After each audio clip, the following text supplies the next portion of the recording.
તો tax return ભરતી વખતે આંકડાઓની માયાજાળમાં ક્યારેક નાની મોટી ભૂલ રહી જવી એ સાવ સ્વાભાવિક બાબત છે.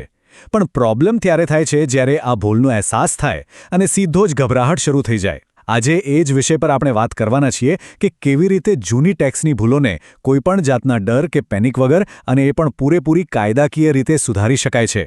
આ માટે સરકાર તરફથી એક બહુ જ કમાલની સુવિધા આપવામાં આવી છે, જેને આજે આપણે એકદમ સરળ ભાષામાં ડીકોડ કરીશું. તો ચાલો સૌથી પહેલા વિભાગથી શરૂઆત કરીએ, ટેક્સ રિટર્નની ભૂલોને ઓળખવી. અહીં એક બહુ જ અગત્યનો સવાલ ઊભો થાય છે. શું હમણાં જ ભરેલા ટેક્સ રિટર્નમાં અજાણતા કોઈ મહત્વની વિગત રહી તો નથી ગઈ ને? ઘણીવાર નાની એવી માહિતી આપવાનું રહી જાય છે, જે ભવિષ્યમાં ઇન્કમ ટેક્સની નોટિસ સ્વરૂપે એક બહુ મોટી મુસીબત બની શકે છે. ચાલો આ બાબતની થોડી ઊંડાણપૂર્વક ચર્ચા કરીએ. સામાન્ય રીતે કેવી ભૂલો થતી હોય છે? ક્યારેક ઓફિસના કામના ભારણમાં આખું રિટર્ન ફાઇલ કરવાનું જ ભૂલાઈ જાય છે. તો વળી ક્યારેક સાઇડમાં કરેલા કોઈ ફ્રીલાન્સ કામની આવક કે શેરબજારમાંથી મળેલું ડિવિડન્ડ બતાવવાનું રહી જાય છે. અને હા, ક્યારેક બધું જ સાચું હોય પણ આવકને ખોટી કેટેગરીમાં દર્શાવી દેવાય છે. આ ખરેખર બહુ જ સામાન્ય ભૂલો છે, જે ક્યારેક ને ક્યારેક મોટાભાગના લોકોથી થતી જ હોય છે. હવે આગળ વધીએ આપણા બીજા વિભાગ તરફ. આ ITRU નામની સંજીવની ખરેખર છે શું? આવકવેરા ધારાની કલમ 139(8)A કાયદાની ભાષામાં કહીએ તો તેને અપડેટેડ ઇન્કમ ટેક્સ રિટર્ન અથવા શોર્ટમાં ITRU કહેવાય છે. આ એક એવી જોરદાર સુવિધા છે જે કરદાતાઓને ભૂતકાળમાં ન દર્શાવેલી કે ભૂલથી બાકાત રહી ગયેલી આવક સામે ચાલીને જાહેર કરવાની મંજૂરી આપે છે. ટેક્સની કડક દુનિયામાં કોઈ ભૂલ સુધારવા માટે આવી બીજી તક મળવી એ બહુ જ દુર્લભ બાબત છે. વિચારો કે આ એક મજબૂત ઢાલ છે. હા, ખરેખર ભવિષ્યમાં ટેક્સ વિભાગ તરફથી આવતી કાનૂની નોટિસ, લાંબા સમય સુધી ચાલતી કાયદાકીય કાર્યવાહી કે પછી જેલની સજા જેવી ગંભીર મુશ્કેલીઓથી બચવા માટે ITRU એક બખ્તરનું કામ કરે છે. સ્વેચ્છાએ અને સામે ચાલીને સરકારને સાચી માહિતી આપી દેવી એ કોઈપણ જાતના ટેન્શનથી બચવાનો 100% બેસ્ટ અને લીગલ રસ્તો છે. ત્રીજો વિભાગ. તો વાત એમ છે કે આ સુવિધા કોના માટે છે? ભલે સમયસર ઓરિજિનલ રિટર્ન ભર્યું હોય, લેટ ભર્યું હોય અથવા તો રિટર્ન ભરવાનું સાવ જ ચૂકી ગયા હોય, આ તમામ લોકો પાત્ર છે. પણ અહીં એક મોટી શરત છે. જો તમારો ઈરાદો ટેક્સની રકમ ઘટાડવાનો હોય, સરકાર પાસેથી કોઈ રિફંડ માંગવાનું હોય અથવા તો ટેક્સ વિભાગે પહેલેથી જ કોઈ તપાસ કે દરોડાની કાર્યવાહી ચાલુ કરી દીધી હોય, તો પછી કોઈ ચાન્સ નથી. આ સુવિધાનો ઉપયોગ ત્યારે બિલકુલ થઈ શકતો નથી. અહીં એક બહુ મોટું કન્ફ્યુઝન જોવા મળે છે, જેને અત્યારે જ ક્લિયર કરી રહીએ. સામાન્ય રિવાઇઝ્ડ રિટર્ન અને ITRU વચ્ચેનો તફાવત બરાબર સમજવા જેવો છે.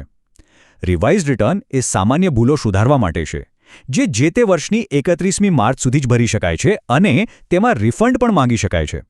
જ્યારે ITRUનો મેઇન ટાર્ગેટ છે છુપાયેલી આવક જાહેર કરવાનો. આ રિટર્ન ભરવા 48 મહિના જેટલો લાંબો સમય મળે છે, પણ તેમાં 25%થી લઈને 70% સુધીનો આકરો દંડ લાગી શકે છે અને તેમાં ભૂલથી પણ કોઈ રિફંડ નથી મળતું.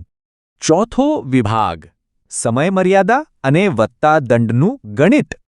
ITRU ફાઇલ કરવા માટે આકારણી વર્ષ એટલે કે એસેસમેન્ટ યરના અંતથી કુલ 48 મહિના અથવા કહીએ તો 4 વર્ષ સુધીનો વિશાળ સમયગાળો મળે છે. આને 12, 24, 36 અને 48 મહિનાના બ્લોકમાં વહેંચવામાં આવ્યો છે. આમ જોઈએ તો આ બહુ મોટી રાહત છે. પણ એક રૂલ ઓફ થંબ હંમેશા યાદ રાખવો: ટેક્સની બાબતમાં જેટલા વહેલા જાગ્યા એટલો જ મોટો આર્થિક ફાયદો. હવે સૌથી રસપ્રદ વાત અહીં શરૂ થાય છે. આ દંડનો દાદર કેવી રીતે ચડે છે એ જરા જુઓ. જેટલું મોડું એટલો મોટો ફટકો. જો 12 મહિનાની અંદર જ આ ITRU ફાઇલ થઈ જાય તો બાકી ટેક્સ પર 25% વધારાનો દંડ લાગે છે. પણ જો 12 થી 24 મહિના થાય તો એ સીધો 50% થઈ જાય. 24 થી 36 મહિનામાં 60%, અને જો છેક 36 થી 48 મહિનાના છેલ્લા રાઉન્ડમાં ફાઇલ કરો તો આ દંડ સીધો 70%ની ટોચે પહોંચી જાય છે. બસ આ જ કારણ છે કે સમયસર પગલાં લેવા એ બહુ જરૂરી બની જાય છે. આ આખી પ્રોસેસ બહુ જ સિસ્ટમેટિક છે અને તેને આ 5 સ્ટેપ્સમાં પૂરી કરી શકાય છે. 1. AIS ચકાસવું. 2. ગણતરી કરવી. 3. ચલણથી ચૂકવણી કરવી. 4. JSON ફાઇલ કરવી. અને 5. E-વેરીફાઈ કરવું. ચાલો આને જરા ડિટેલમાં સમજીએ. સૌથી પહેલા પોર્ટલ પર જઈને AIS અને ફોર્મ 26AS ખાસ ચેક કરી લેવો, જેથી કોઈ આવક ફરીથી મિસ ન થઈ જાય.